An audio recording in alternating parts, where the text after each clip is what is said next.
loo xam ne ni dugg na ci ndax ci wàllum chiffre bu ñu ko doon xayma mu ngi toll ci 648 déclarations yoo xam ne yi ci gën a fës mu ngi bàyyeekoo ci ay banques ak ay établissements financiers yoo xam ne mu ngi toll au total ci 74% bu fekkonte ni lu ñuy xayma moom lay doon loolu nag mënees na cee jokko également aussi lu toll ci 8,6% émanant des établissements de monnaie électronique bi nga xam ne moom la doon maanaam ci échange yi nga xam ne dañ koy def ci wàllum opération yi ci mel ni comme ay transfert d'argent yeeg yooyu noonu ak yi nga xam ne moom la ñuy utiliser application yi bokk na ci également 8,5% ci opération de transfert yi nga xam ne moom si bokk na ci 6,7% également système financier décentralisé bi nga xam ne nii dugg na ci wàllu googu tamit mais bu dee CENTIF la également ci li mu transmettre bokk na ci la nga xam moo di pôle judiciaire financier l'année dernière on parlait de 46 rapports yi ñuy jox PJF gis nga liggéey bi nga xamante ni amoon na ci ba ñoom sax becc woon nañ seen bilan boo xam ne am na mais pour l'année 2025 pour l'instant au moment où je vous parle il y a eu 37 maanaam fanweer ak juróom-ñaar ci ay rapport d'enquête yoo xam ne ni jox nañ ko le pôle judiciaire financier loolu nag mooy indi ci pourtant li nga xam moo di opération yi mu ngi nekk ci 95% ci opération suspect yoo xamante ni moom la ñu jàpp ne daal lu ci baree bari ci lañ leen jox am na ci ay manquements yoo xamante ni ñu war a mën a xool la wala sax nag loo xamante ni ay poursuites yu ci war a mën a am na ndax dañoo jàpp ne am na ay manquements yu grave yoo xamante ni signalé nañ ko ci 37 li nga xamante ni moo di rapport yi ñuy jébbal waa pôle judiciaire financier bu dee ne lu jëm ci wàllum institution bi la également na nga xam ne noonu lay traité lu ci baree bari donc li ñu ci mën a xayma mooy mu ngi toll ci 2235 demandes nationales d'information yoo xamante ni yu ñu am la 21 demandes internationales yoo xamante ni yoo xam ne ci bitim réew moom la jógee ñëw fii ci biir réew mi ak bokk ci 40 demandes internationales yoo xamante ni yu génn la dem fi nga xam ne moo nekk ci bitim réew boole ci tamit 102 enquêtes financières yoo xamante ni amal nañ ko en parallèle loolu nag bu ñu ko xaymaa au total daf ñuy jox chiffre bu toll ci 1 million dafa ñuy jox chiffre bu toll ci au total lu jëm ci wàllum information yi nga xam ne moom la identifié 1120 moom la nekk ci li nga xam moo di information moo di infraction autant pour moi yi nga xamante ni moom la ñuy ciblé loolu doon na li nga xamante ni taxaw na ñëw fekk si waat nag li nga xamante ni daanaka moo jëm ci wàllum déclaration yi dafay nekk ci montant supérieur égal à 15 millions yoo xamante ni itam lim nañ ko à l'intérieur de certains rapports yoo xamante ni wax nañ ko même bu dee sax cette fois ci génneeguñ les détails yi nga xamante ni moo di rapport lu jëm ci wàllum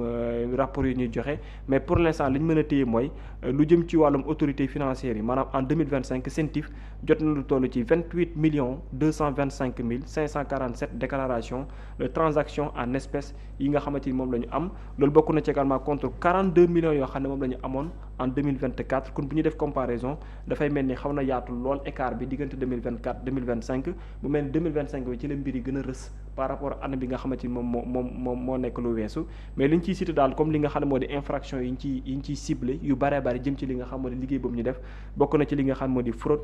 faux usage de faux bu ci bokk la corruption li nga xam ne également infraction yi jëm ci wàllum fiscal la loolu tam bokk na ci li nga xam ne nii luñ ci ciblé lu baree bari moom la nekk yóbbee nag ci kàddu yi nga xam ne nangoo nañ ko ci président bi mu di Cheikh Mouhamadou Bamba Sy bi mu ngay rappelé que ni rapport CENTIF bi daal am na wuute goo xamante ne taxaw na ak bi nga xamante ni moom moo weesoon ak transmission yi nga xam ne ñu ngi ko daan faral di gis ak li nga xam moo di li ñuy jox waa pôle judiciaire financier ku mënees na jàpp ne am na liggéey boo xam ne bu ñu defoon ci at male la am na lu mu wàññi peut-être ci activités yi nga xam ne ñenn ñi jëm ci wàllum njuuj njaaj ñu ngi koy def ak yooyu moo waral lu jëm ci wàllum chiffres yi nga xam ne tam rës na bokk ci également aussi Alioune Ñoxor Diouf nekk directeur des affaires juridiques également aussi jot naa àddu ci biir xëtu yéenekaay gi di Les Échos lu bare bari également mu lim ko ñëwaat li nga xam moo ñëwaat ci rôle bi ak liggéey bi nga xam ne ñu ngi koy def seen digganteeg pôle judiciaire financier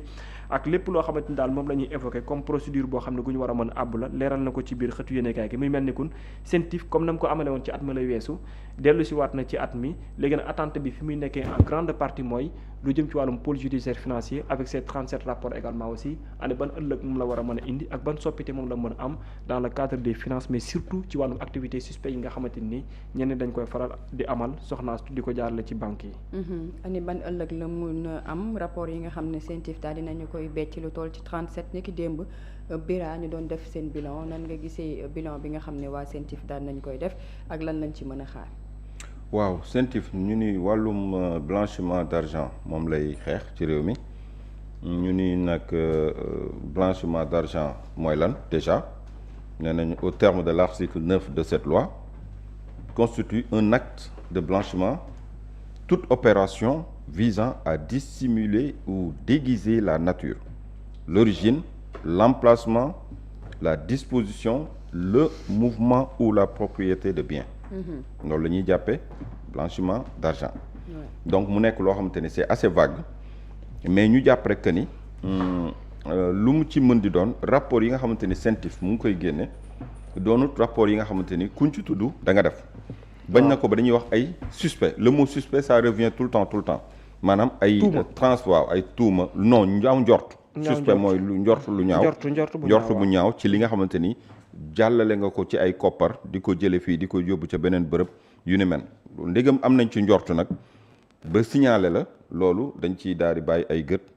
jox ko ñi nga xamante ni ñoo ko war a gëstu ñu gëstu koppar yi fa mu bawoo lu tax mu jóge fii dem ca beneen place lan mooy jubluwaay bi ak yu ni mel loolu mooy liggéeyu kër googu di CENTIF mu nekk li nga xamante ni daanaka mu ngi bëgg a yàgg parce que CENTIF ñu ngi ñuy xamal ni en vertu de la loi 2004-09 du 6 février 2004 daanaka ci lañ ko samp te sampuñu ko ci réewum Sénégal mais dañ ko samp ci les pays de l'UEMOA pour lutter contre la criminalité financière et le blanchiment de capitaux. Les pays de l'UEMOA remarque que ne dans le continent ci fàtt boobu noonu dafa bari woon ay problèmes yu doon xew ba nekkoon sax benn cible boo xamante ni dañ ne woon il faut qu'il y ait organes yoo xam ne dañ koy teg pour lutter contre lu jëm ci wàllum après lañ ko defal Sénégal def ko ci yeneen ak yeneen quoi en fait pour xeex loolu. voilà mu nekk réew yi nga xamante ni ñoo seq UEMOA. Union monétaire bi nekk fii ci Afrique daanaka sowu jant pour ñu xeex loolu moo tax ñu samp kuréel gi kon nañ jàpp ni kuréel gi Sénégal rek taxu koo jóg te kuréel gi dafay lëkkaloo ñoom seen biir pour mën a amal liggéey bi di ci liggéey ak képp kuy banque ak institut de financière donc ñu jàpp loolu mais ci rapport bi gis naa ni wax nañ ci ay chiffres 886 66 déclarations d'opérations suspectes loolu ci 2025 bi la parce que ñu ngi ci 2026 kon rapport bi ñu jox moo am 2025 ñu seetlu ni am na wàññeeku gu ndaw guñ ci seetlu ndax nee nañ 866 déclarations d'opérations suspectes en 2025 contre 928 en 2024 am na ak wàññeeku am na différence foofu 866 alors que 2024 928 la woon mais nag 807 la woon en 2023 807 2023 928 2024 mu gën a ti yéeg 2025 mu ñëw nekkaat 866 maanaam day yéeg di wàcc. gis nga 2023 ça dépend ci point 2023 807 2024 866 2025 866. 2024 928. kon yëf yi à chaque fois day tourner. day wàcc alors que dafa waroon gën di wàcc di gën di wàcc mais da ngay gis muy def nii di yéeg di wàcc. donc mu nekk ay rapports yoo xamante ni nee nañ 37 rapports la ñu jébbal PJF mu war koo gëstu. mais nag foofu man dinaa am tuuti inquiétude parce que rapports yi bëri na. corps de contrôle yi bëri na. mais ana lan mooy njeexital li. quelles sont les suites à donner à ces rapports.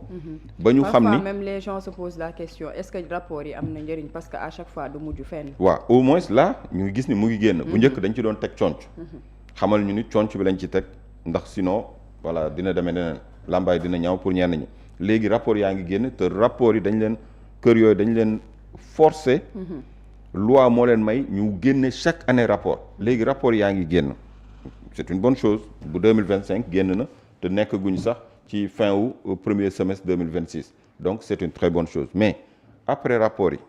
li ñu jébbal pôle judiciaire financière est-ce que dina mën a def liggéeyam na mu ware est-ce que ñañ doon dégg ci rapport ya ko jiitu wax nañu lan moo ci yees non am na ñoo xam te ni jàpp nañ leen fi Farba Ngom lan moo ko yóbbu kaso rapport CENTIF moo ko yóbbu kaso dëgg la am du dëgg.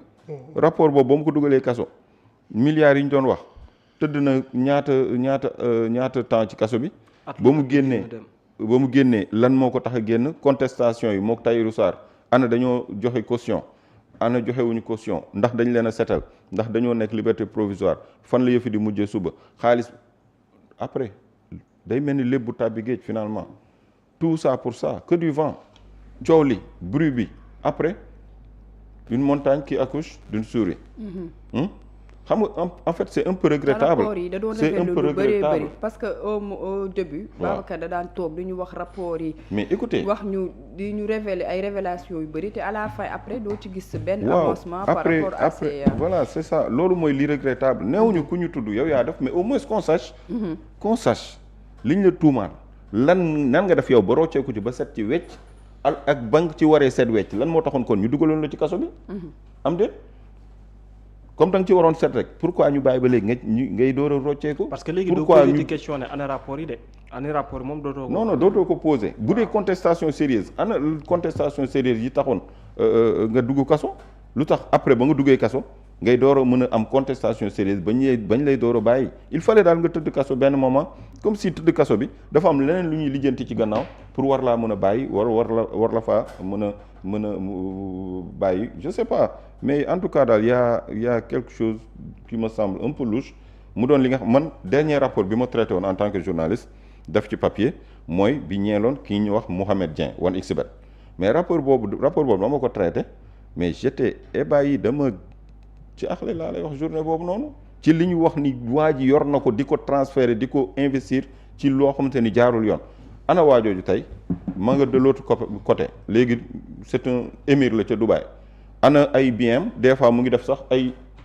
action de solidarité ci koo xamante ni liñ ko tuumal ci ay immeuble ak ay parking auto ay lépp loo xamante ni ay koppar yoo xamante ni fañ ko war a jaarul yoon mais kooku noonu tey mooy le bienfaiteur de beaucoup de Sénégalais tey ana mu tey ñëwul ci réew mi ana rapport bi ana lañ ci wax léegi bu fekkee liñ ci doon wax du dëgg ci moom mais ana réputation terniruñ ko moom it mi ñu wax loolu ana mu tey ba léegi tegul tànkam ci réew mi te pourtant des fois nga gis ñu naan day def ay action de solidarité parfois da nga naan de qui on se moque en réalité on se moque de qui réellement est-ce que corps de contrôle yi ak ñi nga xamante ni ils sont aguerris seen xam-xam màcc ci li ñuy def est-ce que tamit ñoom finalement seen dayo du wàcc parce que bu fekkee da ngay def ay rapport nga gëstu ko ba mu leer. ak effort yi ñu ci def waaw effort yi ngeen ci def. juge bi ñëw xool et puis hop orange à côté li ngeen liggéey ci 1 an li ngeen gëstu dugg fii génn fii ñu leen di fay ay weer ngeen loolu lépp juge bi moom décidé na ni. tombé à l'eau. juge bi daal moom décidé na ni bon gannaaw bi mu déglu que bof y a pas de quoi fouetter un chat. wala nañ ko tegagum ni en attendant et puis qu'on va à d'autres occupations après mu jeex. Est-ce que ce n'est pas tamit regrettable loolu noonu rapport yi fi muy jóge ak fi muy teere ak coow li nga ciy dégg au début ak wax ji fi muy teere c'est très regrettable surtout que ñun on est dans un pays vraiment sous-développé ñu ngi wax ni le service de la dette au Sénégal pour l'année 2026 s'élève à environ 5497 le service de la dette pour l'année 2026 5497 milliards yoo xamante ni buñ ko xaymaa Sénégal bés bu nekk mu ngi fay fukki milliards ak juróom ci bor 365 jours de l'an admis 365 jours la bés bu yàlla sàkk jàppal ni Sénégal fay na fukki milliards ak juróom ci bor bi mu war a fay est-ce que loolu tamit ci waxtu woowu on parle de milliards détournés de milliards de blanchis je sais pas par des opérations suspectes par-ci par-là bon aussi est-ce que ñun on est prêt à voir le bout du tunnel non je ne le pense pas. Après ça, je ne le pense pas ce pays-là vraiment à la longue da nga naan c'est une grosse farce. Sincèrement doo xam fu dëgg gi féete doo xam ci lan ngay jàpp doo xam ci lan nga dul jàpp mais au finish da ngay voilà. Oui, c'est compliqué alors Babacar par rapport ak wàllum rapport CENTIF bi comme ni nga ko daan di defee chaque jour dañu ko becc di expliquer mais après le rapport mu nekk lu nga xam ne c'est une première boo xam ne mën nañ ko saluer ñu def un bilan mais après sans suite des rapports yu nga xam ne dañ koy becc def ci liggéey bu am solo après sans suite la ñuy gis ci yu bëri des ci yenn dossiers yi. non moom kay la malheur mooy yàgg nañ ci bilan comme waa CENTIF bu fekkee luy am la mais bon suite bi. moom mooy nekk la question qu'il faut se poser parce que man je me suis toujours dit que ni bu fekkente ni dafa am benn crainte bu taxoon ba CENTIF am na mu taxawee pas seulement au niveau national mais avec UEMOA seen lutte bi nga xam ne ñu ngi ko doon mëne après question bi nga war a poser wu mooy même suñ ko mettre en place muy amal liggéey moom aussi di xeex lu jëm ci wàllum blanchiment de capitaux menace jëm ci wàllum terrorisme et tout après li ñuy mettre sur la table des juges yi nga xam ne ñoo ko war a mën a téye pour liggéey ci année ban ëllëg moom lay amagum parce que ak loo mën a wax aujourd'hui mën nañ tegu ci benn côté ne il y a une très grande sophistication boo xamante ni tegu na ci ñi nga xamante ni tey ci wàllu googu ñu ngi ci di amal seen liggéey est-ce que ñoom ils ne sont pas beaucoup plus outillés que sax parfois que ñi nga xamante ni ñoo leen war a mën a xeex jëm ci wàllu googu noonu parce que tey defkatu ñaawteef yi mën nañ def yow mën nga am remarque wala nga gis ay signal lépp nga def ko sur un rapport boo xam ne da nga koy dëxëñ teg ko mais ñu war a mener également l'enquête comme pôle judiciaire financier et tout est-ce que ñoom sont assez outillés pour mën a démontrer wala dématérialiser ñooñu li nga xamante ni moom la ñu liggéey ba teg ko sur la table te mu nekk un problème boo xam ne bu ñu war a mën topp la là ce sont des questions qu'il faut se poser mooy waral aussi c'est-à-dire en grande partie aussi ñi yor enquête yi mais dañuy dem di lëñ rek da ngay lëñ ba sonn à la limite doo gis dara lan ngay defaat mooy comeback ngay mujj def comeback boobu noonu mooy yóbbuwaat ne nit ki mën nga ko tuumaal mën nga ko wax lépp mais après tout aussi yow même boo xamee ne def na wala nga gis ne def na mais lu ko war a mën a prouver wala lu ko mën a matérialiser ça devient tout un problème beneen bi ci tegwaat aussi mooy suñu demee ak l'opinion jox leen une information publique na leen ne on a travaillé sur ceci on a donné 36 rapports au PJF mais yoon la aussi que ce pôle judiciaire financier également aussi di defaat également le bilan aux yeux des Sénégalais parce qu'il l'avait fait ci 5 premiers mois yi mais depuis boobu ba léegi nii on ne voit absolument rien du tout bu ñu war a mën a tegal sur la table nañu ne li ñuy CENTIF joxoon ñoom danañ ko defee ñun lii lañ ci liggéey fii lañ ci toll lii li nii la demee lii la demee la communication elle est tellement importante ci phase yu mel nii parce que moo mën a permettre ñenn ñi nga xam ne defkat lañ ne sax au moins ñu mën a am crainte ci li ñuy def rapport yi ci ni mu dooree woon ci 2024 ak ni ñu doon attaqué mais da doon reculer loo defkat yi pour ñu mën a xam ne fu mu toll nii kat taxaw seetlu nii kese amatu fi donc lu fi waaye def lu ne boo moytul topp mën na ci am mais malheureusement aujourd'hui conclusion bi nga ci mën a tirer oui peut-être mën nga wax as tuut que ne xeexu Sénégal jëm ci wàllu boobu noonu am na ay jéego yoo xam ne ñu ngi ko ciy sekki parce que buñ la ne chiffre bi rës na ça veut dire que liggéey bi mu ngi def ay effet mais bu fekkente ni chiffre bi dafay gën di kawe ça veut dire que c'est comme si que amul effet boo xam ne gu mu teg la léegi nag karante gi gën a mën a am mooy poursuite bi nga xam ne nañ koy teg ba nit ñi di xam ne rapport yi nga xamante ni moom la ñuy béccal di ko jox askan bi lii moo ci nekk ëllëg bi nga xamante ni loolu lañ ci àbb aujourd'hui il y a des améliorations à faire dans tous les sens presque boo koy xool bu baax bokk na ci également aussi lu jëm ci wàllum opération yi wala coopération yi nga xam ne àbb nañ ko pour beaucoup plus de transparence nee nañ foofu tamit il faut qu'il y ait beaucoup plus d'effort ba mën a permettre sax au moins ñi xam ne liggéey bi mën na joxe ab ëllëg goo xam ne gu mucc lay doon beneen bi tamit mooy wàllum réseau de fraude yi nga xamante ni dafay am foofu aussi il faut qu'il y ait beneen taxalin boo xamante ni bu bees boo xam ne gu ñu war a mën àbb la pour mu leen di dimbale ci lu yaatoo yaatu mais surtout outillé parce que ñu bari ñi nga xam ne même seen xel dafa màcc dañ naan il faut ñu gën a outiller ñi nga xam ne ñoo war a xeex ñooñu wala ñoo leen war a jàpp gën leen outiller de sorte que ñoom ñu am les moyens pour mën ko defante ak ñoom mais nag lii nii yëpp dafa am loo xam ne moo ko coiffé te phrase boobu moom ça revient à chaque fois mooy est-ce que réellement am na benn volonté politique boo xamante ni daanaka ñi jiite am nañ ko ci pour jëmale ko ci kanam bu fekkente ne amuñu ko moom daanaka dañuy wax rek mais lépp dafay delluwaat ci ginnaaw parce que politique moom loo mën a wax kiy jiite na ci bopp moom mooy joxe les orientations te bu fekkee orientation yi demul ci sens boobu noonu wax dëgg yàlla lu mucc ayib du ci mën a am par contre nag il est toujours bien de féliciter peut-être CENTIF parce que ni ñuy liggéey ak ni ñuy doxalee da ngay nemmee ko ne wax dëgg yàlla il y a des efforts ak transparence boo xam ne dañ koy àbb jëmale ko ci seen ay mbir ëllëgu rapport yi kon lan lay doon lan lañ ci mën a jàpp ñoom ñi ngi def seen liggéey dinañ leen féliciter par rapport ak liggéey bi ñuy def mais après après mooy ce que tu vois dans les journaux c'est-à-dire c'est important il faut pas en rire ou bien en faire mais bon c'est toujours important parce que man dama gëm ne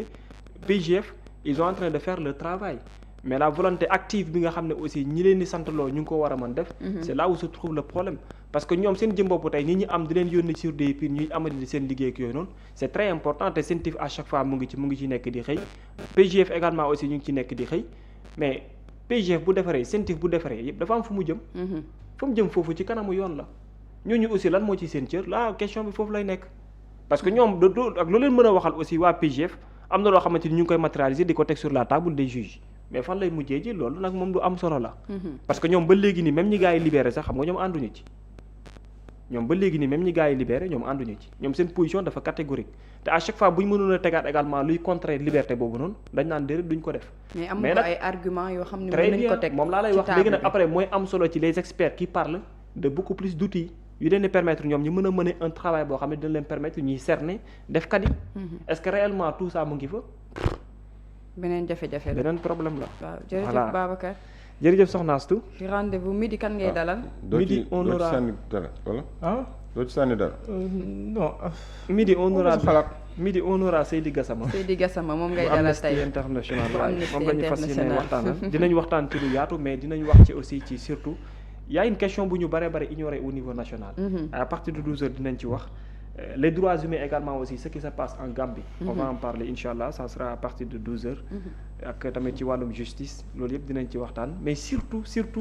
lu yees li nga xam ne découvrir na ko ci diggante ñaari jëmm yi mu di Ousmane Sonko Bassirou Diomaye Diakhar. lu yees waaw. Bira. dañu fas yéene yaa ngi xaar lu yees di ko. waaw nañ ko xaar. teewlu ko rek. jërëjëf Bira merci Mohamed jaajëfal Aliou Ba ak Omar Pène ñoom ñu assuré la partie technique du ma fàtte Nabou Pastel ak Koumba Beñe ñoom ñu ñuy gâté à chaque fois ci matinal.sn numéro yaa ngi noonu 78 454 20 20 wala 76 724 90 90 ngeen mën a jokkoo ak ñoom ba pare ñu ngi ci réseau yi également sur Snapchat Instagram TikTok fu ngeen dem rek di ngeen mën a jokkoo ak ñoom Nabou Pastel ak Koumba Beñe ñu leen di régaler soit si seen matinal wala sax ngoon si ngeen joganaloo ko jërëjëf merci à vous nos chers internautes ñu yendu jàmm ak salaam.